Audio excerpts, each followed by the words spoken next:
Have you noticed how some influencers give money to their subscribers? They often organize contests and distribute cash to their most loyal followers.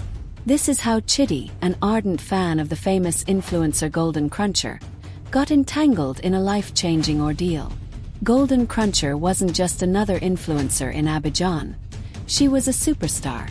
Her Facebook page was a kaleidoscope of luxury and glamour, like a portal into a dream world that was both magical and unattainable. With over 3 million followers, she reigned supreme on social media, outshining every other online personality. Every post she made was a sensation: a bikini shot on an exotic beach, a selfie in her luxury car, or a video flaunting a brand new Hermes bag. "Did you see the latest Golden Cruncher post?" a fan asked, glued to her phone. "She's done it again. No one can touch her," her friend replied in awe. The secret to Golden Cruncher's legendary status wasn't just her glamorous lifestyle. It was her generosity. Unlike other influencers who merely showcased their lives, Golden Cruncher gave back. Every Friday, she held the much-anticipated Friday of Generosity, where she distributed 1 million CFA francs to her loyal followers. The conditions were simple: like her posts, share her stories, tag friends, and send her a message expressing admiration. The prizes ranged from 10,000 to 100,000 CFA francs, drawing hundreds of hopefuls each week. For many, participating became a ritual. Some even changed their daily routines just to be the first to comment or share her posts. Chitty, a young single mother, was among her most devoted fans. Despite her demanding job as a delivery woman in Abidjan, she made time every day to engage with Golden Cruncher's content. She hoped that one day, her name would appear among the winners. Chitty's life was far from glamorous. She worked tirelessly to provide for her 4-year-old daughter Adriana. Each day, she braved the sweltering heat and chaotic streets of Abidjan, delivering packages on her bike. Her job was grueling and poorly paid, but it was her only means of survival. Every evening, after putting Adriana to bed, Chitty would scroll through the Golden Cruncher page. It was her escape, a glimmer of hope in an otherwise bleak existence. "One day I'll win, and everything will change," she often told herself.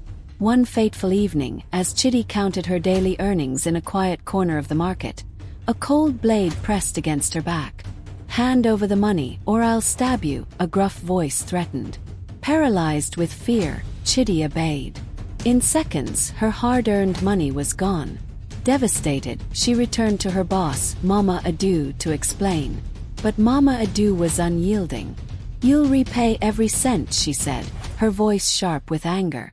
The repayment would take months, leaving Chitty with barely enough to survive. Desperate and broken, Chitty thought of the Golden Cruncher. She had seen testimonials of people the influencer had helped in their darkest times. That night, she poured her heart into a message, explaining her plight.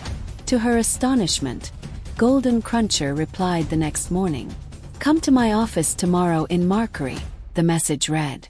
The following day, dressed in her best outfit, Chitty arrived at the influencer's office. Golden Cruncher listened intently as Chitty recounted her story, tears streaming down her face. Without hesitation, the influencer handed her 400,000 CFA francs, double the amount she had lost. "Don't thank me," Golden Cruncher said with a warm smile. "Use this to take care of yourself and your daughter." Overwhelmed with gratitude, Chitty repaid Mama Adu that very day. For the first time in weeks, she felt a sense of relief. Christmas Eve was filled with joy as she celebrated with Adriana, her heart lighter than ever. But that night, Chitty's relief turned into a haunting nightmare. In her dream, she found herself in an endless sugarcane plantation, slaving under the blazing sun. Her hands trembled as she swung a worn machete, and harsh overseers punished any pause with brutal blows. She woke up drenched in sweat, the vivid images lingering in her mind. Night after night, the nightmare returned, leaving Chitty exhausted and frail. Her body ached as if she had truly spent hours laboring in the fields. Her colleagues noticed her decline and urged her to seek help. On the advice of a co-worker, Chitty visited a pastor known for his spiritual insight. After hearing her story, the pastor prayed over her and delivered a chilling revelation. The money you accepted was not ordinary. Came with a spiritual price. The sugarcane plantation in your dreams is real.